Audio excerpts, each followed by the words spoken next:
Shalom, saya akan membaca buku Kisah Para Rasul yang ditulis oleh Ellen G. White. Bab 9, 7 Diaken. Selamat mendengarkan. Pada masa itu, ketika jumlah murid makin bertambah, timbullah sungut-sungut di antara orang-orang Yahudi yang berbahasa Yunani terhadap orang-orang Ibrani. Karena pembagian kepada janda-janda, mereka diabaikan dalam pelayanan sehari-hari. Sidang yang mula-mula terdiri dari banyak golongan orang dari bangsa. Pada waktu kecurahan Roh Kudus di hari Pentakosta, waktu itu di Yerusalem, diam orang-orang Yahudi yang saleh dari segala bangsa di bawah kolong langit. Kisah 2 ayat 5. Di antara mereka, dari iman orang Ibrani yang telah berkumpul di Yerusalem, ada beberapa yang umumnya dikenal sebagai orang-orang Yunani, dan orang-orang Yahudi di Palestina yang sudah lama ada, yang tidak lagi percaya dan saling bermusuhan. Mereka yang hatinya telah ditobatkan, di bawah pekerjaan rasul-rasul dilembutkan dan dipersatukan oleh kasih ilahi.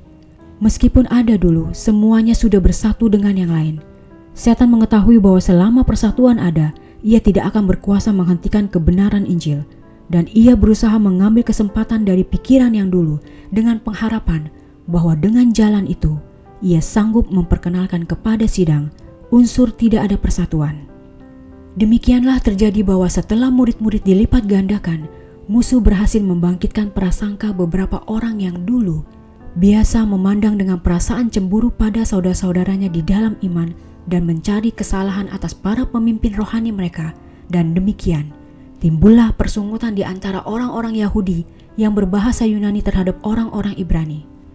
Sebab-sebab pengeluhan adalah kegagalan kepada janda-janda orang Yunani dalam pembagian bantuan setiap hari. Sesuatu ketidakadilan dan berlawanan dengan roh Injil, dan setan berhasil dalam menerbitkan prasangka. Pertimbangan yang cepat harus diambil untuk mengalihkan segala penyebab ketidakpuasan, supaya jangan musuh menang dalam usahanya untuk membawa perpecahan di antara orang-orang percaya. Murid-murid Yesus telah mencapai suatu krisis dalam pengalaman mereka, dibawa ke kepemimpinan yang bijaksana dari rasul-rasul yang bersatu bekerja dalam kuasa Roh Kudus. Pekerjaan yang dipercayakan kepada pesuruh-pesuruh Injil berkembang dengan cepatnya. Sidang senantiasa menjadi besar, dan pertumbuhan keanggotaan ini membawa beban yang berat terhadap mereka yang bertugas. Tak seorang pun, atau malahan satu pasang orang pun, dapat meneruskan untuk membawa beban ini sendirian, tanpa membahayakan kemakmuran masa depan sidang. Ada kepentingan untuk penyebaran selanjutnya dari tanggung jawab yang telah ditanggung dengan sungguh-sungguh oleh beberapa orang selama hari-hari permulaan dari sidang. Rasul-rasul sekarang harus mengambil langkah penting dalam menyempurnakan peraturan Injil dalam sidang oleh meletakkan kepada orang lain sebagian beban-beban yang sejauh itu dipikul oleh mereka sendiri. Dengan mengadakan suatu pertemuan orang-orang percaya, rasul-rasul dipimpin oleh Roh Kudus menyusun suatu rencana untuk mengorganisasi lebih baik semua tenaga kerja sidang. Waktunya telah tiba. Rasul-rasul itu menyatakan ketika para pemimpin rohani yang telah memimpin sidang harus diringankan dari tugas membagikan kepada orang-orang miskin dan dari beban yang sejenis, supaya mereka bebas untuk membawa pekerjaan penginjilan. Karena itu, saudara-saudara, mereka berkata, pilihlah 7 orang dari antaramu yang terkenal baik dan yang penuh roh dan hikmat, supaya kami mengangkat mereka untuk tugas itu, dan supaya kami sendiri dapat memusatkan pikiran dalam doa dan pelayanan firman. Nasihat ini diikuti, dan oleh doa dan menumpangkan tangan, 7 orang terpilih telah diasingkan dengan penuh hikmat untuk kewajiban sebagai diaken-diaken.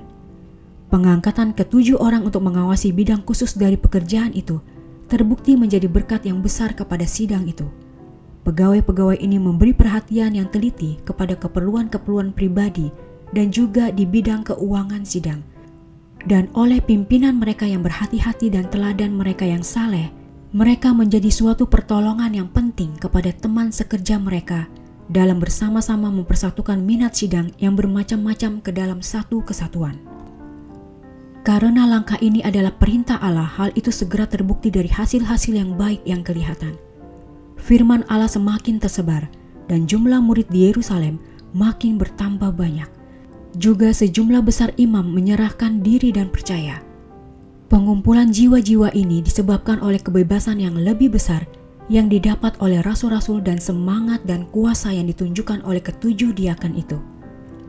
Fakta bahwa saudara-saudari ini telah ditetapkan untuk pekerjaan yang terutama untuk menjaga keperluan-keperluan orang miskin. Bukan berarti tidak melibatkan mereka dari mengajarkan iman itu.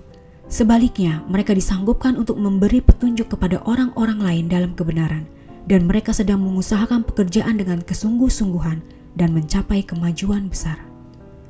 Kepada sidang yang mula-mula telah dipercayakan pekerjaan yang semakin besar, bahwa oleh mendirikan pusat terang dan berkat dimanapun mereka berada, jiwa-jiwa yang jujur akan memberikan diri mereka sendiri untuk pekerjaan Kristus. Pemasyuran Injil haruslah meluas, dan pesuruh-pesuruh salib tidak dapat mengharapkan untuk memenuhi tugas mereka yang penting kecuali mereka tinggal bersatu dalam ikatan persatuan Kristen dan dengan demikian menyatakan kepada dunia bahwa mereka adalah satu dengan Kristus di dalam Allah.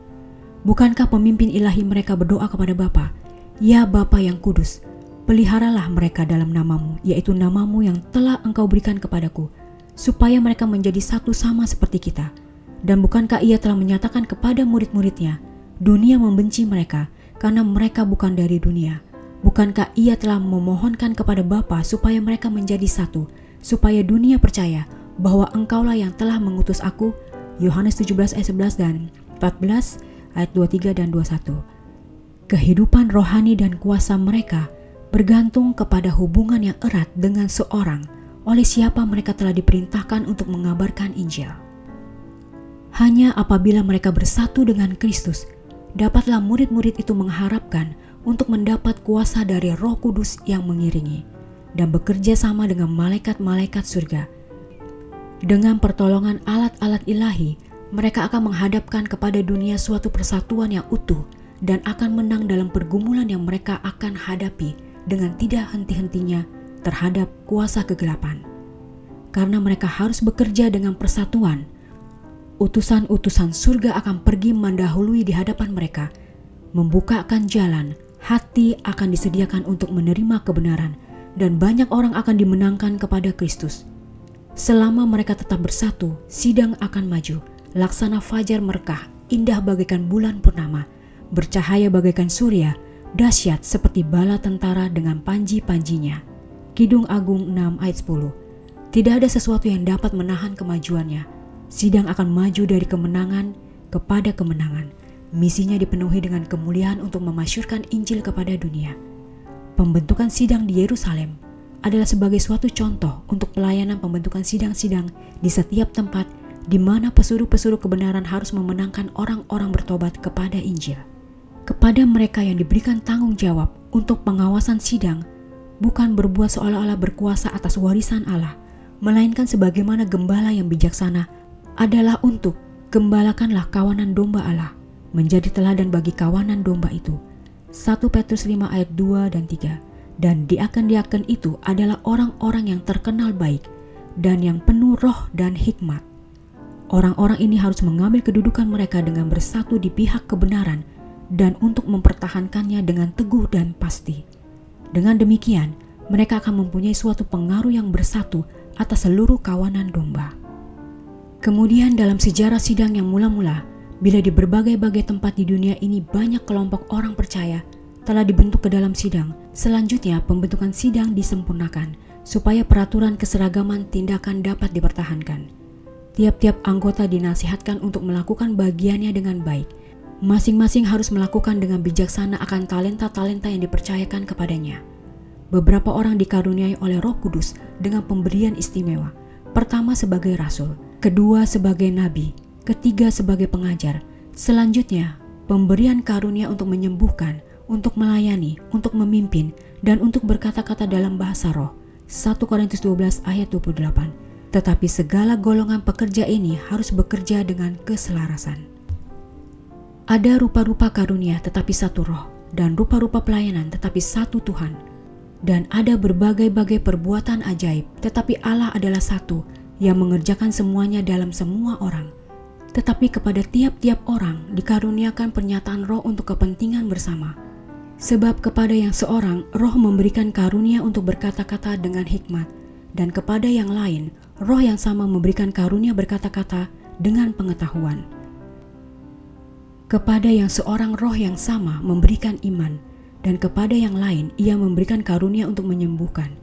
Kepada yang seorang roh memberikan kuasa untuk mengadakan mujizat, dan kepada yang lain ia memberikan karunia untuk bernubuat, dan kepada yang lain lagi ia memberikan karunia untuk membedakan bermacam-macam roh. Kepada yang seorang ia memberikan karunia untuk berkata-kata dengan bahasa roh, dan kepada yang lain ia memberikan karunia untuk menafsirkan bahasa roh itu. Tetapi semuanya ini dikerjakan oleh Roh yang satu dan yang sama, yang memberikan karunia kepada tiap-tiap orang secara khusus, seperti yang dikehendakinya. Karena sama seperti tubuh itu satu dan anggota-anggotanya banyak, dan segala anggota itu sekalipun banyak merupakan satu tubuh, demikian pula Kristus. 1 Korintus 12 ayat 4-12. Tanggung jawab yang penuh hikmat terletak ke atas mereka yang dipanggil untuk bertindak sebagai pemimpin-pemimpin dalam sidang Allah di dunia. Pada zaman teokrasi, ketika Musa mencoba sendiri membawa beban-beban yang begitu berat, sehingga tidak lama kemudian ia lelah, ia diberi nasihat oleh Yitro untuk merencanakan pembagian tanggung jawab yang bijaksana. Adapun engkau, wakillah bangsa itu di hadapan Allah. Yitro memberi nasihat, dan kau hadapkanlah perkara-perkara mereka kepada Allah. Kemudian haruslah engkau mengajarkan kepada mereka ketetapan-ketetapan dan keputusan-keputusan yang memberitahukan kepada mereka jalan yang harus dijalani dan pekerjaan yang harus dilakukan. Yitro lebih lanjut menasihatkan bahwa orang-orang selanjutnya ditunjuk untuk bertindak sebagai pemimpin 1.000 orang, pemimpin 100 orang, pemimpin 50 orang, dan pemimpin 10 orang. Orang-orang ini adalah orang-orang yang cakap dan takut akan Allah, orang-orang yang dapat dipercaya, dan orang-orang yang benci kepada pengejaran suap. Mereka haruslah mengadili di antara manusia. Dengan demikian meringankan Musa dari tanggung jawab yang melelahkan dalam mempertimbangkan banyak perkara kecil yang dapat diatasi dengan bijaksana oleh pembantu-pembantu yang berserah.